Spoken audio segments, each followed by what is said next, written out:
नमस्कार दोस्तों, स्वागत है आप लोगों का हमारे एक और नए वीडियो में। तो कहानी शुरू करने से पहले आप लोगों से रिक्वेस्ट है कि हमारी कहानी आपको अच्छी लगे तो लाइक करके कमेंट में ज़रूर बताएं कि हमारी कहानी आपको कैसी लगी। तो चलिए शुरू करते हैं आज की कहानी। बंटवारा। एक गांव में एक सुखी परिवार रहता था। उस परिवार में 3 भाई और 1 बहन थी।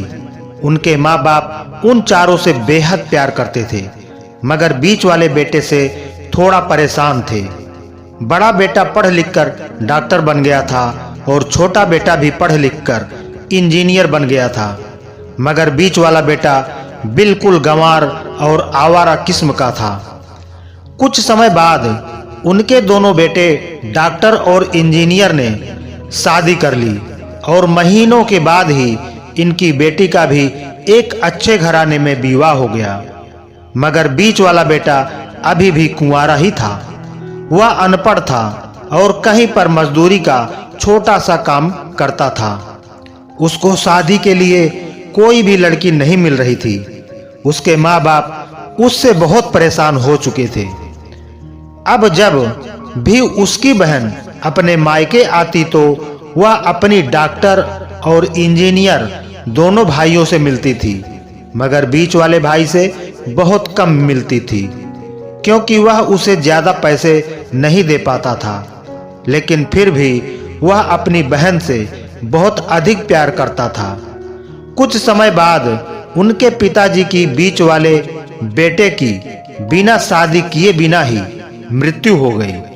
उनकी मां ने सोचा कहीं अब किसी के मुंह से बंटवारे की बात निकले, इसलिए अपने ही गांव में एक सीधी सादी लड़की से मंझले बेटे की शादी करवा दी।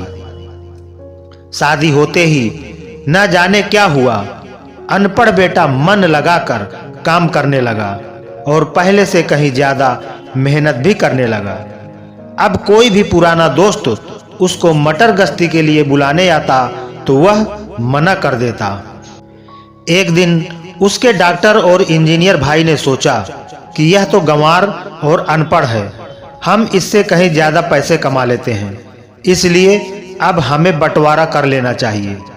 मां के लाख मना करने के बाद भी दोनों बेटों ने बंटवारे की तारीख तय कर दी और उन्होंने अपनी बहन को भी बुला लिया।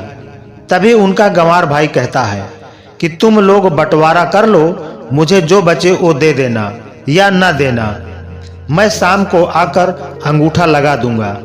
तभी उसकी बहन कहती है, अरे बेवकूफ, तू तो हमेशा बेवकूफ ही रहेगा। जमीन का हिस्सा तो आमने सामने बैठकर होता है। और उसकी माँ भी उसे काम पर जाने से रोकती है।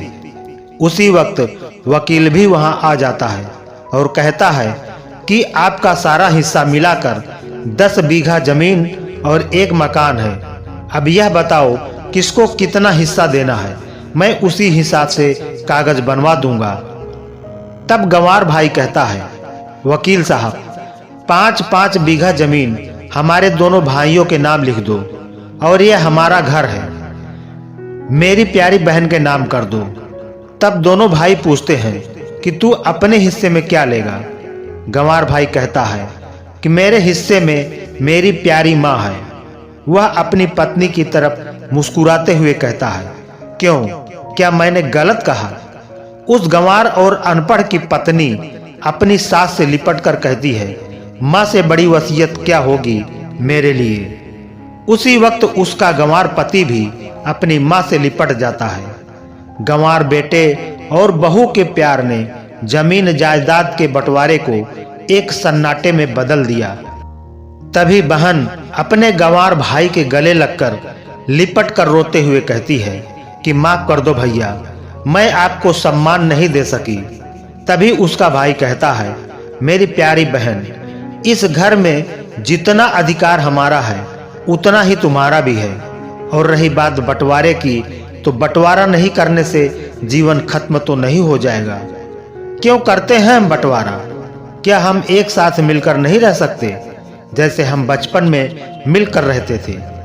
एक साथ मिलकर रहने को ही तो कहते हैं एक अच्छा परिवार, और उसके परिवार को संभालती है एक माँ। तभी उसके दोनों भाई भी बहुत शर्मिंदा होते हैं और वह बंटवारे के सभी कागज फाड़कर फेंक देते हैं और उस दिन के बाद से उनका पूरा परिवार खुशी-खुशी एक साथ रहने लगता है। तो दोस्तों, हमारी आज की ये कहानी आपको अच्छी लगी हो तो लाइक जरूर करें और कमेंट करके जरूर बताएं कि आपको हमारी कहानी कैसे लगी, और इसी तरह की कहानी सुनने के लिए हमारे चैनल को सब्सक्राइब जरूर कर लें। धन्यवाद।